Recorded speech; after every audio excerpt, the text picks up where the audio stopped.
Hey everyone, it's Rob, and this week I'm going to show you guys how to basically find and play any guitar scale that you would ever need. Well, any kind of conventional guitar scale, so basically anything from the 7 modes. And while it would seem like it would be quite daunting to be able to do this, it's actually not as bad as you would think. Really, to be able to play all 49 different scales and all the different positions and everything, you really only need to know 7 scales. And then you just shift them around a little bit, and that's it. I'll kind of explain how this makes more sense and kind of how we do this. But yeah, the one thing that I kind of want to quickly go over first is that this doesn't cover like every single scale in the world. So there's a lot of different types of scales. There's the whole tone scale and a bunch of other like kind of out there scales that aren't normally used in most music. But you can basically create a scale from anything. But yeah, I'm gonna be sticking to the 7 modes since those are the most prominent and those are the most used out of by far for any type of music at all. So if you know these seven, if you know the 7 modes and you know all the scales behind them, you're pretty much all set for everything. And then anything else that you would need is kind of an exceptional case. Um, and I'm not gonna jump into that. That stuff gets pretty complicated and well, not super complicated. It's just different, and it's not used a ton. I mean, obviously there's songs that do use stuff like the whole tone scale, but if you're interested in that, then you can look into that, or maybe I can create a video on it later. The other thing that I want to kind of talk about before jumping into this is actually kind of mentioning a few things to kind of help you understand what I'm talking about. So when I talk about tonic or tonal centers, which I'm going to be bringing up a lot during this video, essentially the tonic or a tonal center of a scale is the first note of the scale. So in C major, you have C, D, E, F, G, A, and B, and C is the main note. So everything that you write in C major, it's all going to revolve around C, right? So that's what I mean by tonic. It is the home note or the main thing that you should be playing around when you're in that key. The next thing I kind of want to go over are the seven different modes. I'm not gonna go into like the specifics of how you like what notes are flattened or anything like that or sharpens. Um, I have a whole video on that, and if you're interested to look at that and kind of see how to actually use modes and create them, well, not even create them, but just like know what they are, you can watch that video. If you don't know what a mode is, I would highly recommend watching that video or looking online on kind of like learning what it is because I'm going to be referencing them a lot. And if I'm talking about a mode or like what they are and you're completely lost, it's not gonna, none of the other stuff is gonna really make any sense. Um, but essentially, I'll quickly go over it. So there's 7 different modes, and the way that you kind of find them is you take a scale. So like again, C major, C, D, E, F, G, A, and B. And if you shift the notes to the right, and then you start at D, you are in a new mode. That mode is D Dorian. And then if you keep shifting it through 7 times, because there's 7 notes, there's a mode uh, for every single note in the scale. So, and I guess one thing to kind of bring to light is for C major specifically, the minor scale of C is A minor. So C major and A minor share the same exact notes, and that's kind of how they're related.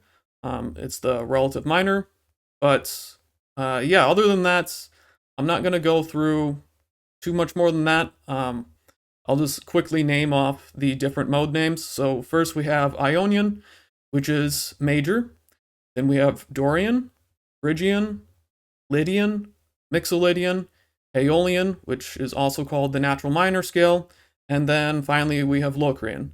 And essentially the way that you get that is you just keep shifting notes through each of the scale. Like starting at the C major scale, you'd shift it down, and then that's the mode that you're in. So other than that, I'm not going to talk about it too much because I kind of want to get into these different scale positions and the patterns and everything. But if you have any questions on it and that doesn't make sense at all, please watch my other video or spend some time looking up what the modes are online. But other than that, let's go ahead and jump in. Okay, so now that I've gone through what the modes are and the names of them, let's start going through the different positions of the scales. So for now, just think of these positions as all in G major, but you're just changing the starting place. So don't even think about the modes or anything right now. Just think that we're just in G major, just starting on different notes. Technically, if you were to play these positions at the starting point, so like from A or B and then C, you're really changing keys if you're starting from there, or if you're emphasizing those notes. But just for now, just think that everything is in G major, and these are just the 7 positions of the G major scale, because it technically is, as long as you play it properly and you emphasize the right notes. But yeah, as long as we learn these 7 scale positions, then we'll know every single scale position for every single mode, and yeah, it's really, really powerful. Starting with G major, it starts on the 3rd fret up here, and I'll have a little diagram on the video showing what I'm playing, but it sounds like this.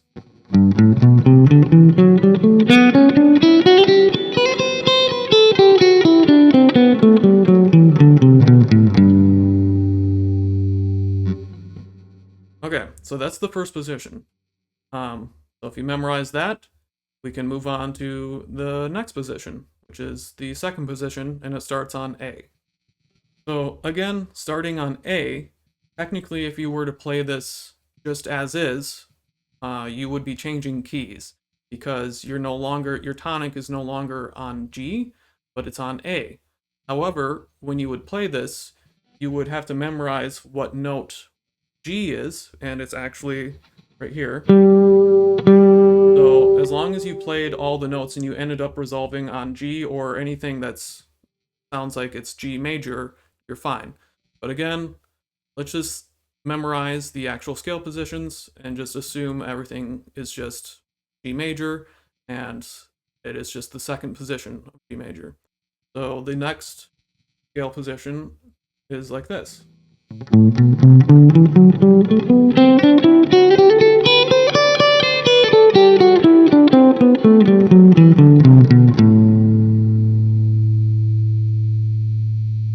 Alright, now let's move to the 3rd position. Alright, so this is the G major scale, just starting on B, and it sounds like this.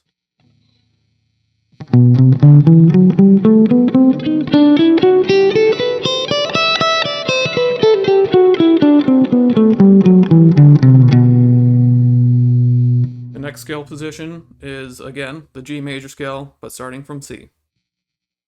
Alright, so from C, it sounds like this.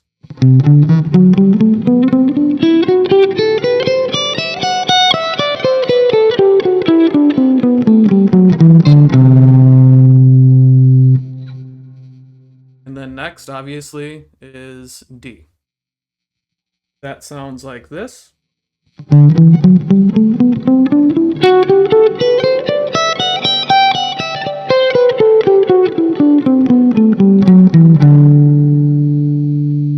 And next after that, we have E, for the 6th position. And the scale pattern that I'm going to pull up on the video is a little weird because I ran out of frets on the actual website that I was looking at, so I just added them. Yeah, just play the green ones. Alright, so again, we're starting from E, but it's technically, well, the scale itself is really a different mode, but for now, just think of this as the G major scale, just starting from E, and like this.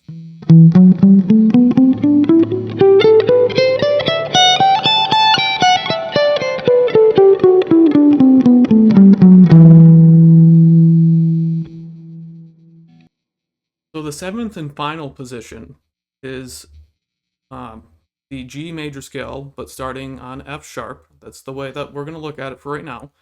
But normally you could play down here, it gets a little tight down here, but just to kind of make it easier to see, I'm going to actually shift this up or back down an octave, and the little diagram that I'll have will also be up on the up here as well.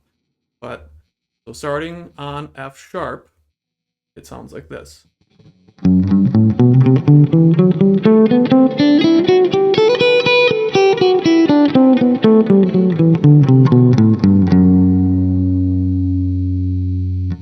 And that's all 7 scale positions. So if you memorize those patterns, not necessarily so much the notes themselves yet,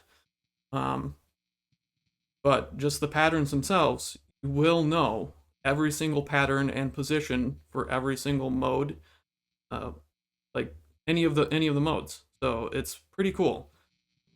You might be asking, what is the point of this? Well, if you memorize these 7 scale formations, you essentially know every single scale pattern for every single mode and every single key. But how? How does this make sense? So if you remember at the beginning of the video, I had kind of said how we transition between the modes is you take the scale and you shift it down a note and you start at the next note. That's literally what we're doing here. So for G major, we're starting on G. Or if you shift it down into the second position, you are technically playing A Dorian. So A Dorian and G major share the same set of notes. And then if you keep going down, you would have B Phrygian and D Lydian, and you could keep going. And it's like that wherever you start. So if you wanted to play C major, you would start on C, and then you would just play that first scale position, just starting from C. And then you could keep shifting it down, and then you know all the positions of the C major scale going all the way up and down the fretboard.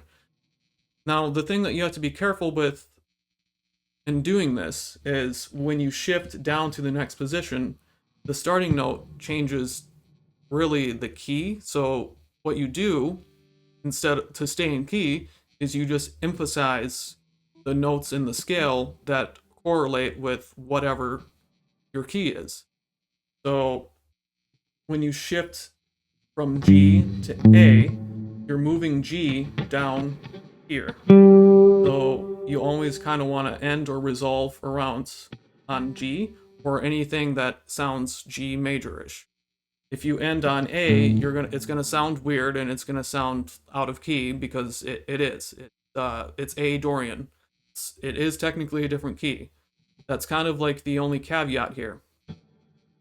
But one cool thing that you can do to kind of keep everything constrained, if you want to, is if you start on G, you can play any of those 7 positions starting on G, and that is G Dorian, or G Phrygian, or G Lydian, Mixolydian, so on and so forth. As long as you have your starting note here, if you follow that same exact pattern for any of the other patterns, you're playing in those modes. And that is the way that you can kind of change modes on the fly if you are, playing in a specific key. And that goes for any of these notes. You can go up and down the fretboard, and those scale patterns are the exact same. So that's kind of how you know all the different scales for every single mode for every single key. The final thing that I kind of want to really emphasize here is, let's say you're not starting from major. Let's say you're starting from the minor scale and you're starting on C here. So, but you want to continue playing in minor anywhere on the fretboard. So minor is the 6th position. So essentially what you would do is, instead of playing the major scale here, you would play the minor scale on C. And then if you wanted to shift down, instead of going to the 2nd position, you would shift from 6 to 7. That's the way that you can think about it. You can think that minor is the 6th position, because that's what it is. And then if you shift down to 7, you're still playing in minor again, albeit you're changing the starting note, so just be aware of that. But you can keep rotating through the notes as you go up and down the fretboard, just playing the different scales in the different positions. And it all just matters wherever you're starting. And from there, as long as you know the next step, either going back or forward, you already know those scales. So you know every single note on the fretboard pretty much that you can play that'll be in key. And that is why it's super, super powerful to know these seven skills, because it unlocks literally everything else for you. And yeah, I mean that's basically it. I'll bring it back and I'll kind of go over like do a TLDR wrap up type of thing. But other than that, I mean, as long as you learn these seven positions, that's about it. You know everything then. So I know that is kind of a lot of information to go over in one setting, and I kind of threw a bunch of different things out there, modes, a lot of different positions, tonicization and all that stuff, and kind of how, well, not tonicization, but tonic and kind of how that plays a role in everything and how things are changing. But at the end of the day, if you learn these seven scale patterns, you know every single scale for at least any of the normal modes that are used in music that you could ever need, and you know all the positions. The big thing to learn after that would be knowing where the tonic is for each position, depending on where you're starting. So in G major, the first note obviously is G if you're starting on the first position, but then it becomes the seventh note in the scale in the second position, and then it keeps shifting back. So seventh, and then the sixth note in the scale, then the fifth note in the scale, and keeps going. It's rotating back around.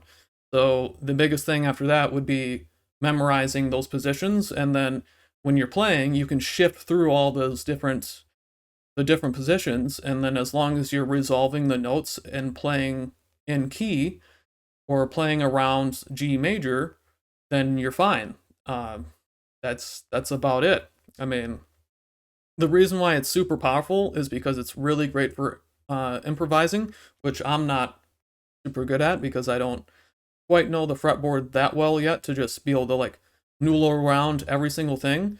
But I'm able to like start seeing the patterns. Like I know what the patterns are, but I just don't have all the notes memorized just yet, which takes a lot of time, and that's something that most people would struggle with, or like they spend years learning that. You know, it's just something that you have to adjust to. The other thing for me, more specifically, is songwriting. So being able to play, like shift around on the fretboard is super helpful instead of feeling like you're constricted to one area or anything like that. So other than that, I mean, it's a super powerful ability to be able to play through all these seven scales, and it opens up the entire fretboard for everything. So I hope the video was helpful. Please like and subscribe, and I'll catch you guys all next week.